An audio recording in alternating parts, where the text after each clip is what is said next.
Assalamualaikum warahmatullahi wabarakatuh. Halo semuanya, perkenalkan nama saya Azmiatul Azahra dengan NIM 2414200013. Saya dari kelas PBS 3A. Saya di sini akan menjawab pertanyaan dari mata kuliah Hukum dan Bisnis. Pertanyaan yang pertama yaitu, seberapa pentingnya hukum bisnis bagi pelaku usaha? Hukum bisnis itu sangat penting bagi pelaku usaha karena berfungsi sebagai pedoman, pelindung, dan pengatur dalam menjalankan kegiatan ekonomi.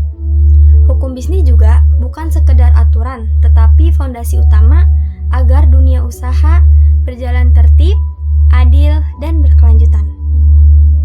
Hukum bisnis juga yaitu peraturan yang mengatur kegiatan usaha mulai dari perjanjian, perdagangan, hingga hubungan antara pelaku usaha, konsumen, dan pemerintah. Tanpa hukum bisnis itu, kegiatan usaha bisa berjalan tanpa arah dan rawan konflik. Apa pentingnya hukum bisnis? Yang pertama, memberikan kepastian hukum. Pelaku usaha itu tahu apa yang boleh dan tidak boleh dilakukan. Dan yang kedua, melindungi hak dan kewajiban.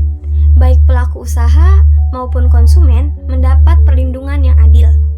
Dan yang ketiga, mengatur hubungan bisnis, yaitu menjaga kerjasama antar pihak tetap jujur dan profesional. Dan yang keempat, mencegah serta menyelesaikan sengketa. Jika terjadi konflik, penyelesaian dapat dilakukan secara hukum. Dan yang kelima, meningkatkan kepercayaan dengan reputasi, yaitu bisnis yang taat hukum lebih dipercaya oleh konsumen dan mitra. Dengan memahami hukum bisnis, pelaku usaha tidak hanya menghindari pelanggaran, tetapi juga membangun usaha yang kuat, transparan, dan beretika. Kesimpulannya yaitu, hukum bisnis itu sangat penting karena menjaga keseimbangan antara kepentingan pelaku usaha dan konsumen. Dengan mematuhi hukum, kita bukan hanya berbisnis untuk keuntungan, tetapi juga untuk keadilan dan keberlanjutan.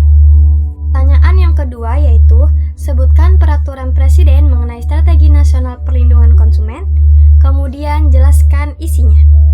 Kalian tahu nggak sih, pemerintahan itu memiliki strategi nasional untuk melindungi hak-hak konsumen. Dan dasar hukumnya yaitu Peraturan Presiden Nomor 49 Tahun 2024 tentang Strategi Nasional Perlindungan Konsumen yang disingkat dengan Stranas PK. Peraturan ini bertujuan untuk mewujudkan sistem perlindungan konsumen yang terpadu dan efektif. Melalui Stranas ini, pemerintahan memiliki beberapa poin penting. Yang pertama, meningkatkan keberdayaan konsumen agar masyarakat lebih sadar akan haknya. Dan yang kedua, meningkatkan kepatuhan pelaku usaha supaya produk dan layanan yang diberikan aman serta sesuai standar. Dan yang ketiga, memperkuat peran penting dalam lembaga pengawas dalam melindungi konsumen di berbagai sektor.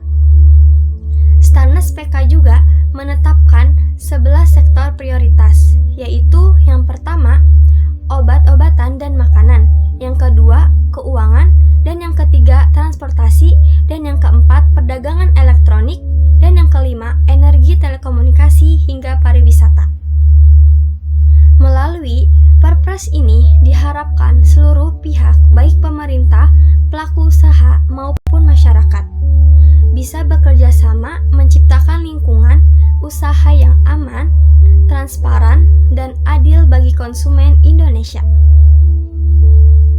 Mungkin itu saja penjelasan yang dapat saya sampaikan.